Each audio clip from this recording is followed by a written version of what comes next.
Assalamualaikum warahmatullahi wabarakatuh. Halo teman-teman semua. Sebelumnya izin perkenalkan diri terlebih dahulu dengan saya Ahmad Abiyu, NIM K1A1230441 dari Prodi Pendidikan Dokter Fakultas Kedokteran Universitas Halu Oleo.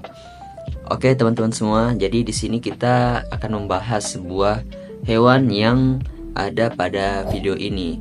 Kira-kira jenis hewan apa ya yang ada pada video ini?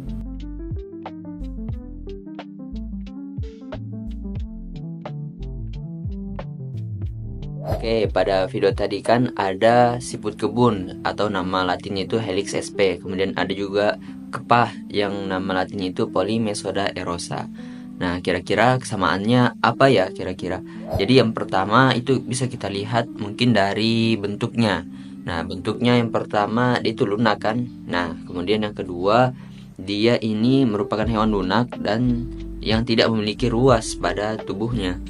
Kemudian juga kita bisa lihat dari tadi videonya itu rata-rata hewannya bercangkang. Ayo, kira-kira sudah mengarah enggak pada satu jenis hewan yang ada di video ini? Jadi, ya betul, yang ada pada video ini merupakan jenis hewan yaitu moluska. Jadi ini moluska merupakan suatu jenis hewan yang biasa kita sebut dengan hewan lunak. Ini termasuk ke dalam tingkatan filum dalam sistem kingdom Animalia. Lalu untuk klasifikasi moluska. Moluska sendiri karena termasuk ke dalam filum, maka dia terbagi menjadi beberapa famili dengan total berjumlah 8. Yang pertama ada gastropoda, biasanya memakan pirifito, yaitu kumpulan organisme yang hidup menempel pada permukaan air yang terendam seperti diatom, cyanobacteria, dan alga hijau. Contoh dari tipe gastropoda ialah Trochidae, Ceratidae, Strombidae, dan lain-lain.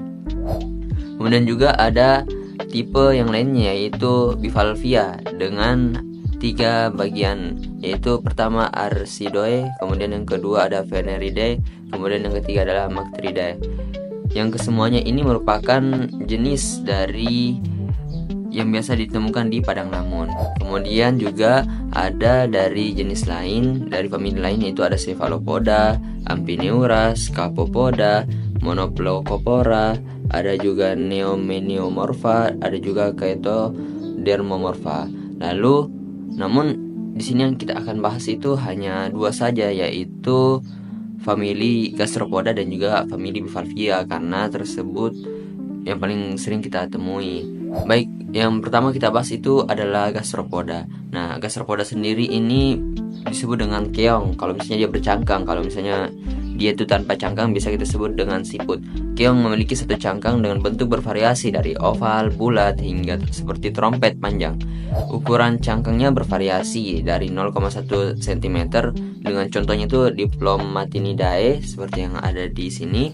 Kemudian juga ada yang berukuran panjang sampai 77 cm bahkan lebih, yaitu Syrinx aruanus yang juga ada pada video ini.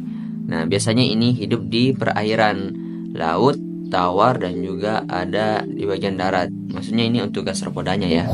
Lalu pada beberapa spesies itu juga ada sifonnya. Jadi sifon ini memanjang seperti pipa, umumnya ditemukan pada keong air tawar. Fungsinya adalah untuk mengambil udara atau oksigen dari permukaan air ke dalam proses pernafasan. Nah, seperti ini foto sifonnya. Kemudian ada juga untuk keong dan siput darat, dia itu tidak pakai sifon, tapi dia itu melalui permukaan mantel dan pneumostome. Lalu kemudian untuk populasi secara umum, jumlah keong darat di Pulau Jawa menurut Haryanto tahun 2011 ternyata ada 117 spesies yang beragam ukurannya, dari yang mikro di bawah 1 mm hingga yang makro di atas 3 mm. Keong laut dengan hasil pemantauan dan ekspedisi yang dilakukan dalam 20 tahun terakhir ternyata tercatat ada 67 spesies.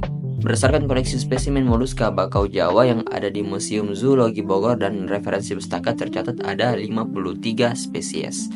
Kemudian secara umum, fungsinya di alam itu keong berperan sebagai fungsi biologisnya, yaitu sebagai pemakan mangsa dan pendaur ulang. Sebagai pemakan itu keong memakan bagian-bagian tumbuhan seperti daun, ranting, dan juga batang. Kemudian mereka juga memakan jamur renik yang menempel pada daun, ranting, dan batang tersebut. Dalam proses dimakan dan membusuk, keong membawa serta zat-zat mineral yang diperlukan oleh tumbuhan dan binatang lainnya, sehingga keong terlibat dalam proses daur ulang bahan di alam. Untuk beberapa spesies, keong air tawar dilaporkan menjadi inang antara cacing parasit yang menyerang hewan, ternak, dan juga manusia. Namun, terkait dengan keong-keong bakau di alam, ini fungsinya belum terlalu banyak diteliti. Namun, setelah beberapa penelitian itu dikemukakan bahwa fungsinya adalah sebagai detritus feeder atau penghancur daun. Kemudian kita beranjak ke famili lain, yaitu famili Bivalvia. Bivalvia sering disebut dengan kerang yang memiliki 2 cangkang, makanya disebut Bivalvia. Bentuk cangkangnya ini oval hingga pipi memanjang, terkadang dengan duri runcing atau seperti sisik. Ukuran cangkang bervariasi dari di bawah 1 cm sampai dengan 120 cm pada kima raksasa atau Tridacna gigas. Secara umum, untuk populasinya ini, menurut Paleontology Research Innovation terdapat 120.000 spesies yang ada pada Bivalvia ini. Namun yang berada setelah melakukan penelitian di Desa Lia Mawi, Kecamatan Wangi-Wangi Selatan, Kabupaten Wakatobi, terdapat 18 spesies. Di antaranya adalah Madiolus micropterus, Madiolus mctalfei, dan lain-lain. Lalu kemudian untuk manfaat dari Bivalvia.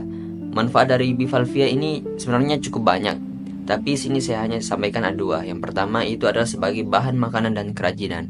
Nah, satu alasan mendasari pemanfaatan Bivalvia sebagai bahan makanan adalah karena memiliki cita rasa lezat serta kandungan gizi yang tinggi. Dodi tahun 2004 menyatakan bahwa hasil analisis proximat dari daging limpet Bivalvia diketahui 50% merupakan protein, 5%-nya lemak, 5%-nya abu, dan sisanya air.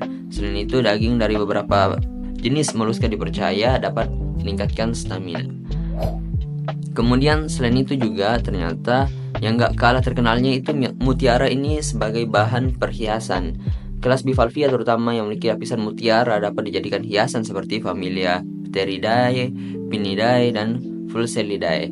Para pengrajin hiasan biasanya membentuk cangkang kerang tersebut menjadi kepingan-kepingan kecil lalu dirangkai menjadi berbagai bentuk hiasan seperti lukisan, lampu gantung, hiasan dinding, dan lain-lain. Kemudian fungsi yang kedua adalah memiliki kalsium karbonat untuk penjernihan air yang tercemar. Bivalvia dapat hidup di lingkungan yang bersih maupun tercemar. Bila hidup di lingkungan perairan yang tercemar, maka ia akan memiliki sistem pertahanan tubuh yang spesifik termasuk melawan zat-zat yang beracun dan karsinogenik. Kerang mengandung sejauh glikoprotein yang dapat berperan sebagai zat imunomodulator dengan aktivitas yang tinggi. Oke teman-teman semua, kita sudah berada di akhir video. Pesan saya terutama kepada teman-teman semua dan kepada saya yaitu agar kita tetap menjaga lingkungan kita ini tetap lestari, terutama lingkungan laut dan juga lingkungan pesisir. Karena banyak makhluk hidup yang tentunya memberikan manfaat juga kepada kita. Jadi alangkah baiknya juga kita memberikan timbal balik yang positif. Baik, mungkin itu saja dari saya, kurangnya mohon dimaafkan. Wassalamualaikum warahmatullahi wabarakatuh.